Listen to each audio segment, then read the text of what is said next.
Ahora vamos a pasar al budismo en el Perú. Fíjense ahí en la página 38, budismo en el Perú. Estimados hermanos, el budismo es una religión que, si bien tiene sus raíces en el hinduismo, también en el zoroastrismo, es una religión bien interesante. Punto 1. El pensamiento budista. Increíblemente, los budistas no creen en una religión, no creen en un Dios y no creen en una Biblia. Son personas que creen que no es necesario eso para tener una religión. De hecho, algunos estudiosos de la religión han considerado al budismo más como una religión de la ética, de la moral, que una religión en sí, que tiene Dios, que tiene libros sagrados, que tiene creencias y doctrinas sagradas. Les explico cómo se origina todo esto. Buda era hijo de un rey y su papá no quería que conozca el sufrimiento y el dolor.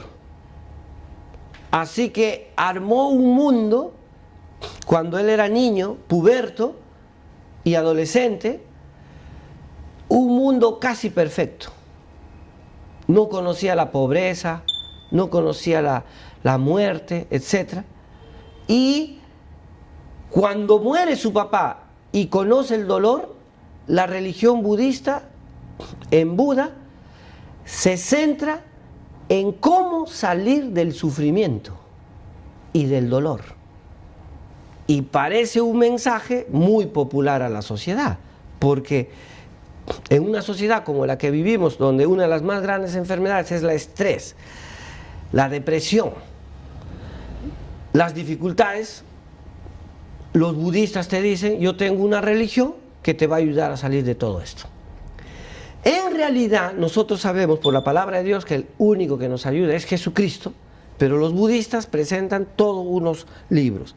Así que el primer pensamiento es el pensamiento budista, ahí está en su separata, página 39, y ahí está citado lo siguiente: la doctrina de Buda o Dharma se basa en 4 pilares fundamentales, conocidos como las 4 nobles verdades, que son los siguientes. Verdad número 1, el sufrimiento existe y es inevitable. Verdad número 2, el origen del sufrimiento es el deseo. Cuanto más deseas, más sufres. 3, el sufrimiento puede ser extinguido cortando el deseo, llegando a la nirvana, dicen ellos. Y 4, para extinguir el sufrimiento debemos seguir el noble, óctuple sendero. Tienes que seguir 8 senderos. ¿Para qué?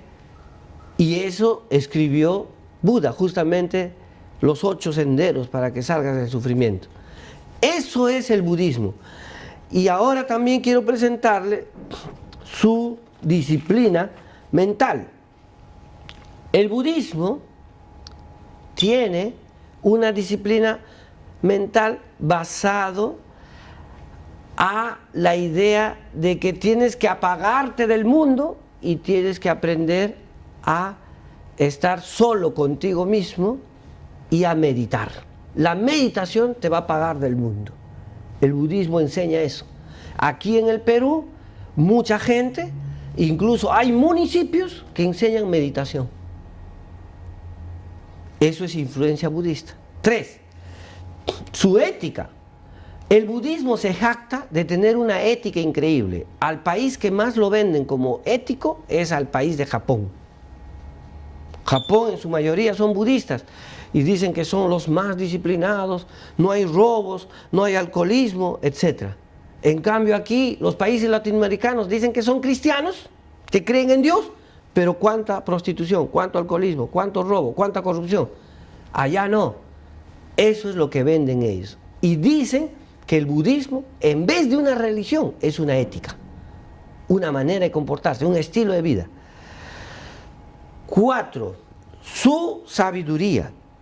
La sabiduría budista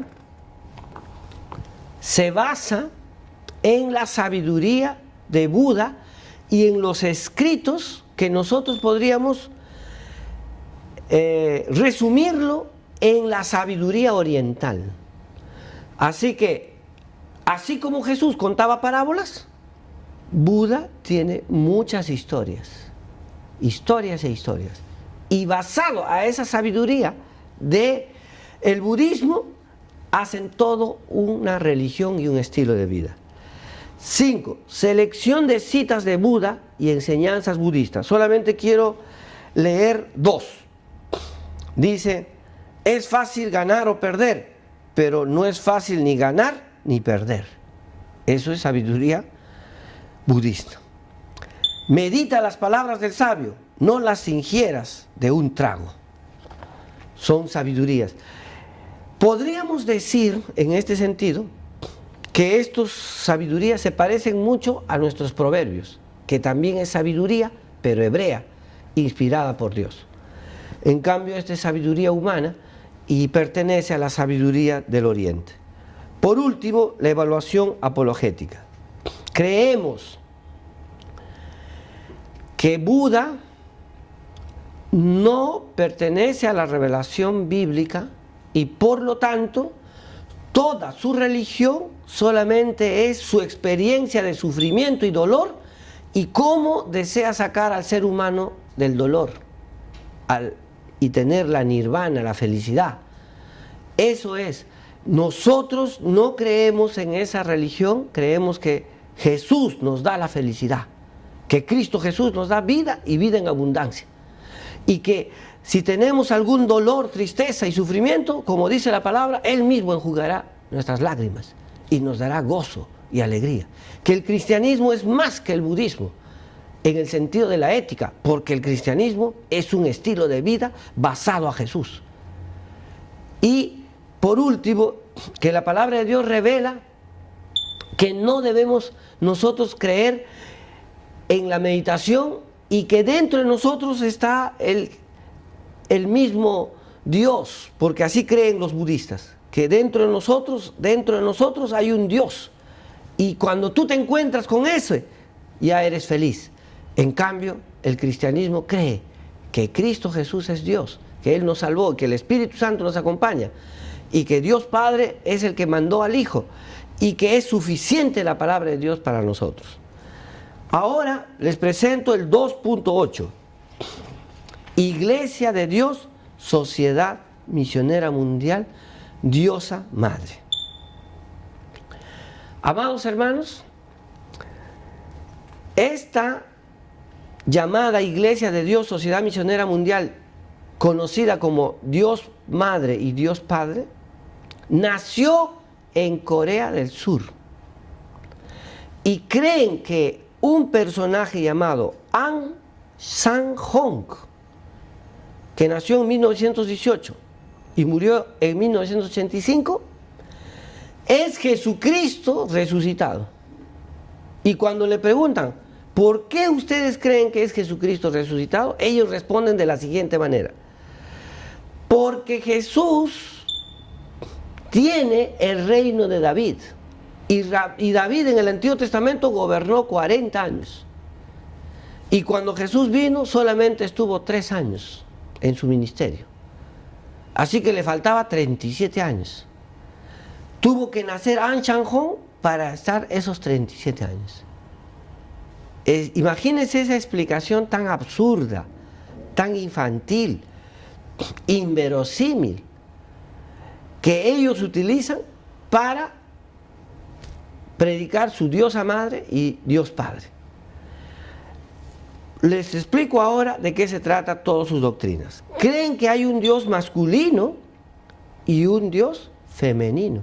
O sea que Dios Padre tiene su esposa. El Dios masculino es el mismo que se manifiesta como Padre, como Hijo y como Espíritu Santo, dependiendo de la situación. La segunda venida de Dios masculino se ha realizado en el coreano Ahn Sang-hong. quien es adorado por sus seguidores como Jesucristo, que volvió a terminar su misión. Según la doctrina de la Iglesia de Dios, Sociedad Misionera Mundial, Jesús habría venido la primera vez en Palestina. Y aunque comenzó a predicar su reino, que debería durar 40 años como David, según 2 Samuel 5:4, duró solo 3 años. Por lo cual quedaron 37 años para completar, que fueron los años que predicó la persona de An Shanghong hasta que ascendió a los cielos. Imagínense, qué tremenda falsedad. Dios también es madre, dicen ellos, en la persona de Chan Gil Han o Shang Gil Han, conocida en la iglesia como la Madre de los Cielos y actualmente adorada por sus seguidores en todo el mundo. Cuando usted entra a sus videos, cuando le abrazan a esta señora, lloran, porque según ellos es diosa encarnada. Las creencias de esta iglesia se basan en una lectura literalista manipulada de los textos, especialmente a partir de la enseñanza de An Shanghong. Ahora les explico esencialmente por qué creen que ellos, con qué textos bíblicos dicen que Dios es Padre y Dios es Madre. Les explico y luego doy la respuesta. Ellos dicen que Dios es Padre y Dios es Madre porque en Génesis capítulo 1, versículo 1, dice así la palabra de Dios. Dios creó los cielos y la tierra. Entonces, cuando dice acá la Biblia, Dios, en el principio, Dios creó los cielos y la tierra, la palabra Dios está en plural. Y ellos dicen, si está en plural, no es uno, son dos. Dios Padre tenía a su esposa, Dios Madre. Y también dicen que cuando la Biblia dice, hagamos al hombre a nuestra imagen y semejanza, está Dios Padre y Dios Madre. Y cuando dice, descendamos, Dios Padre y Dios Madre. Esa es su enseñanza. Ahora le vamos a responder eso. Es cierto que la palabra Elohim en hebreo es el plural, viene del hebreo. Y que significa, no solamente en el principio creó Dios, sino en el principio creó dioses.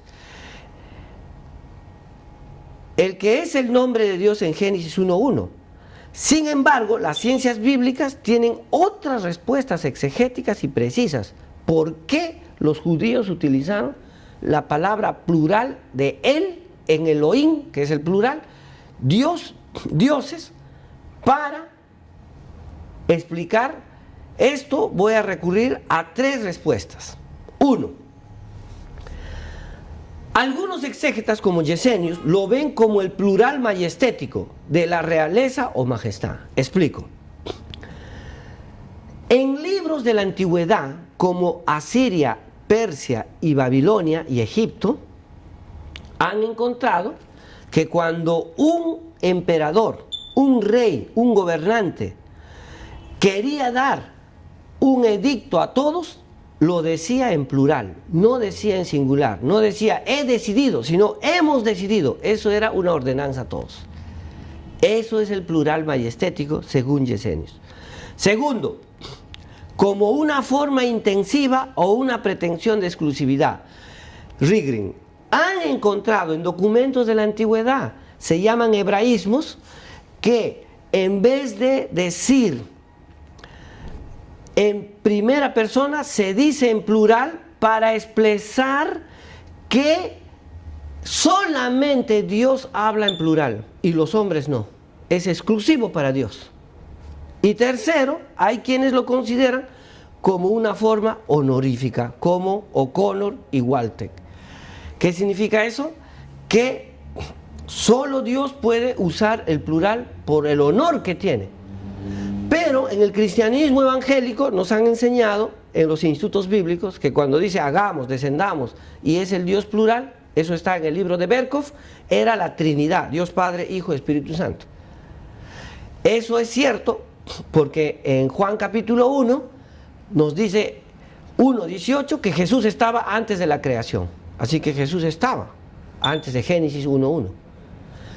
Sin embargo, podríamos explicarle desde la teología del Antiguo Testamento la respuesta esta y desde la teología del Nuevo Testamento que hagamos, descendamos. Y Elohim en plural es la Trinidad desde el Nuevo Testamento. Y desde la teología del Antiguo Testamento son plurales majestéticos, plurales honoríficos y plurales de exclusividad.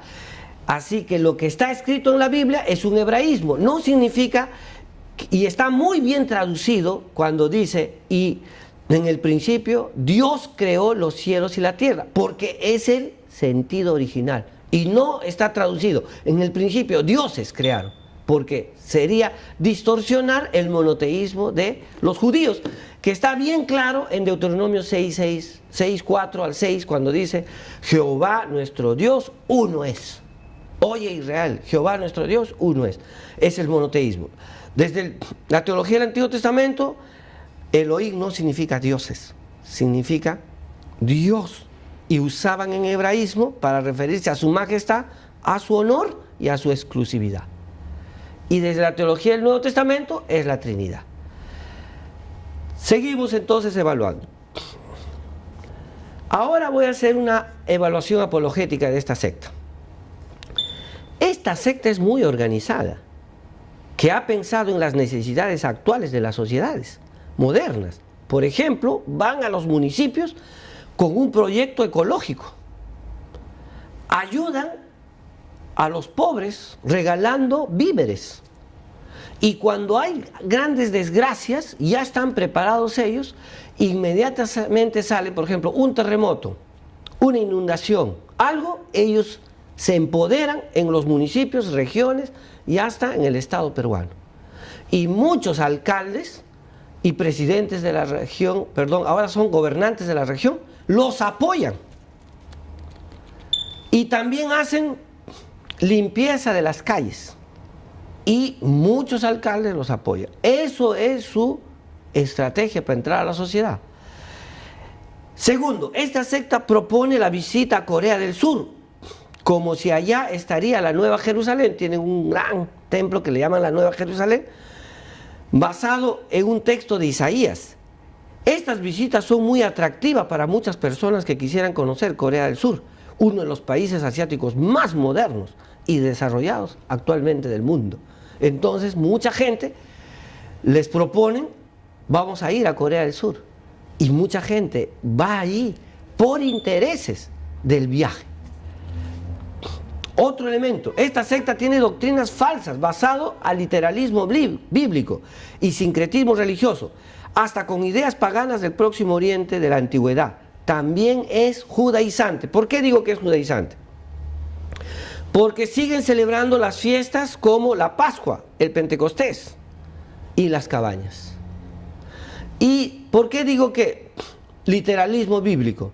Porque en 1 Corintios capítulo 11 dice que las mujeres tienen que usar velo. En esta secta cuando entran tienen que ponerse su velo, como dice 1 Corintios 11. ¿Y por qué digo ideas paganas del Próximo Oriente? Porque en el Próximo Oriente creían que los dioses se casaban, que tenían esposas. ¿Cómo se llama eso en las ciencias de la religión? Hierogamia. Hierogamia significa cuando los dioses se casan.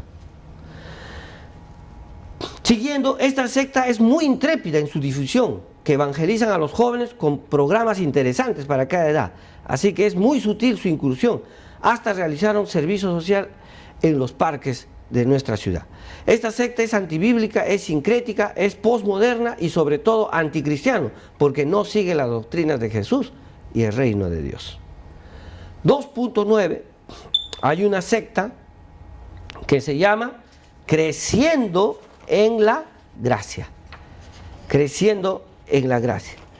Esta secta es fundada por José Luis de Jesús Miranda. Él narra que el 17 de diciembre de 1973 tuvo una visión y por eso empieza a tener esta religión. Creciendo en la Gracia fue fundada y dirigida por Jesús Luis de Jesús Miranda, cuenta con más de 300 congregaciones en 13 países del mundo, un canal de televisión que transmite 24 horas, más de 250 programas de radio y más de 100,000 seguidores. Le llaman el Rey de Reyes, la Bestia, Jesucristo hombre, el Papi y muchos otros adjetivos. Esta secta dice que este señor, José Luis de Jesús Miranda, es Jesucristo encarnado. Y miren que ya murió y todos decían, si es Jesucristo, a ver que resucite. Y nunca resucitó. Evaluación apologética. La Asamblea de Dios cree que solo Jesús es Dios. La historia y la comprobación arqueológica hace que es el único que nos salvó y viene otra vez con sus propósitos escatológicos. Rechazamos que haya personajes que se atribuyan ser Jesús o ser divinos. Como dice en 1 de Juan 4:1, debemos discernir los espíritus. Solo aceptamos a Jesús de la Biblia como Dios y no a este señor José Luis de Jesús Miranda. 10. La Asociación Evangélica de la Misión Israelita del Nuevo Pacto Universal, fundada por Ezequiel Ataucusi. Su historia. La Asociación Evangélica de la Misión Israelita del Nuevo Pacto Universal es el primer movimiento religioso que nace en el Perú con las características propias de nuestra cultura andina, pero con creencias y ritos que provienen del Antiguo Testamento.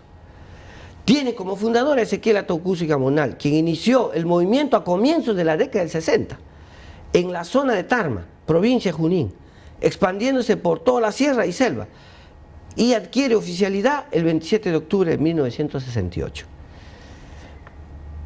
¿Cuáles son sus doctrinas? A Jesucristo lo llaman el Cristo del Oriente por haber nacido en Judea, en Palestina.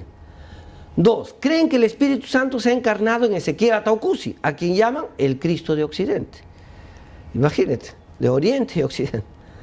Creen que Ezequiel Ataucusi tenía que morir como el Cristo histórico y resucitar, juzgar a los hombres en el juicio final y restaurar el día sábado.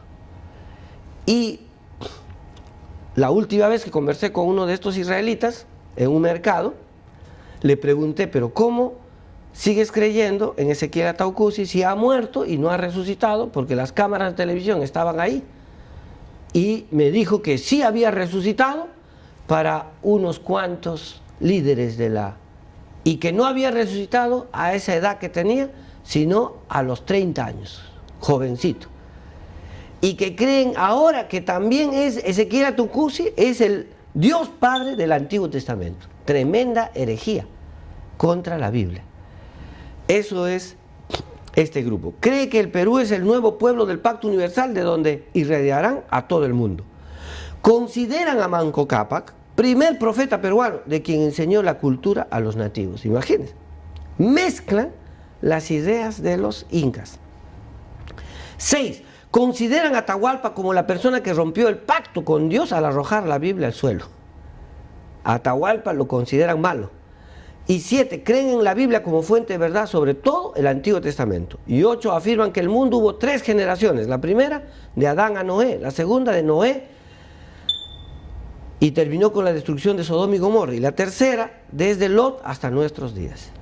¿Cuál es su organización? El misionero general, también llamado el pastor de los pastores, mediador entre la divinidad y el movimiento, cargo que recaía en Ezequiel Jonás Ataucusi, su hijo. Los ancianos del pueblo se encargan de los problemas del movimiento, los sacerdotes, los encargados en realizar los ritos, porque vuelven a hacer ritos como en el Antiguo Testamento. Los misioneros son los encargados de llevar el mensaje de Ataucusi a otras regiones. 5. Los pastores se encargan de los Secabit. ¿Qué son los Secabit? Centro de Capacitación Bíblica y responsables de los feligreses. Los diáconos encargados del Secabit, en ausencia de los pastores, les llaman también copastores. Y los feligreses, que deben aceptar la fe del movimiento y llevar 3 meses de asistencia en el Secabit para recibir su carnet de membresía. Esos son los israelitas. Nosotros podríamos hacer una conclusión. Las asambleas de Dios creen en el Antiguo y Nuevo Testamento, pero creen que Jesús es la última revelación. Y como dice en Hechos capítulo 15 y Romanos capítulo 10 y 11 y Gálatas capítulo 5, somos libres en Cristo, no tenemos que llevar la ley del Antiguo Testamento. Y Pablo dijo en Colosenses que nadie os juzgue de bebida, de comida o de luna nueva, que significa de las fiestas judías, sino que ahora somos libres en Cristo. No necesitamos llevar la doctrina del Antiguo Testamento.